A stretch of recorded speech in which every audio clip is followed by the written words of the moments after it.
Les deux équipes ont empoché le point de bonus offensif la semaine dernière avant de s'affronter aujourd'hui à Twickenham.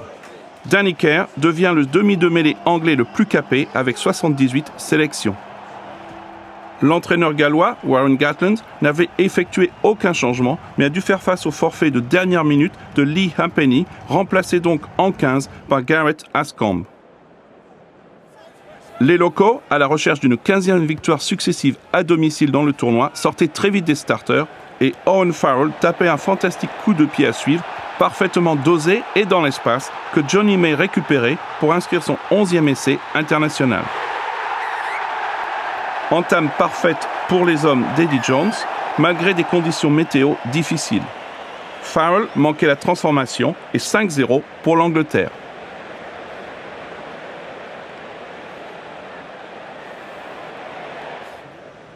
Le 10 gallois, Rich Patchell, sur qui Eddie Jones avait mis une certaine pression dans ses commentaires d'avant-match, ratait une pénalité toutefois lointaine à la 7e minute.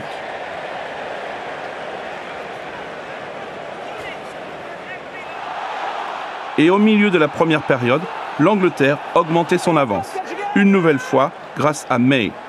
En bonne position dans les 22 gallois, Farrell écarté pour Joe Lansbury, qui faisait la démonstration de ses qualités de manieur de ballon, d'abord en l'air, puis avec la superbe passe à une main, à l'intérieur, pour May qui pouvait aller aplatir dans l'embut.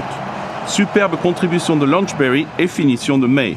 Avec la transformation de Farrell, le score passait à 12-0 pour l'Angleterre. Les Gallois avaient du mal à enchaîner et à conserver le ballon, mais ils étaient très près d'inscrire leur premier essai sur un avantage. Patchell tapait à suivre en coin, Evans poussait le ballon avec le genou, mais est-ce que Anscombe avait bien aplati en premier sous la pression de Watson? Le TMO, Glenn Newman, était sollicité et jugeait ensuite que l'arrière Anscombe n'avait pas clairement aplati le ballon et la décision était pas d'essai. Seule consolation, l'arbitre revenait à la faute initiale et Patchell marquait les 3 premiers points de son équipe pour revenir dans le match. 12-3 et c'était le score à la pause. Le match devenait aussi physique qu'intense en deuxième période, avec très peu d'envolées. Même si Aaron Shingler parvenait à percer la défense anglaise avant de taper à suivre, alors qu'il aurait peut-être été mieux de servir Gareth Davis en soutien. Un Shingler très rapide, mais malheureusement pour les Gallois, l'action ne débouche sur aucun point marqué.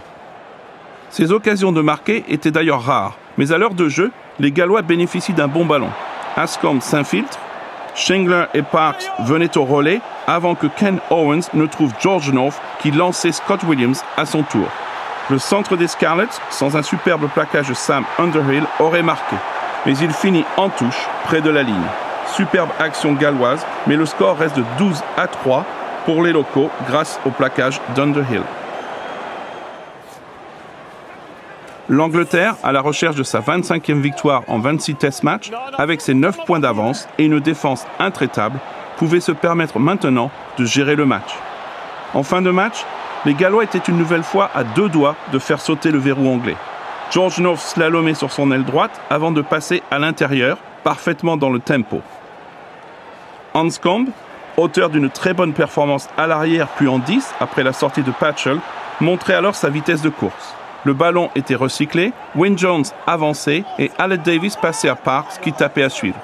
Mais malheureusement pour les hommes de Gatland, Steph Evans ne pouvait pas la récupérer, la chance était passée.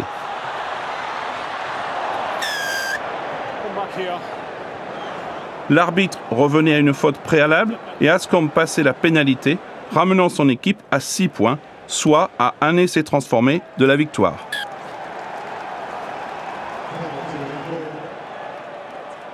Après la sirène, les Gallois tenaient le ballon, mais étaient bloqués dans leur camp par la défense anglaise.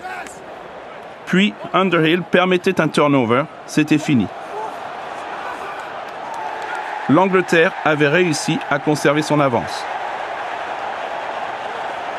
Victoire serrée des hommes en blanc après une âpre bataille. L'équipe d'Eddie Jones va maintenant se déplacer 2 fois pour affronter l'Écosse et la France. Les Gallois se rendront, eux, à Dublin pour rencontrer l'Irlande. Score final à Twickenham, Angleterre 12, Galles 6.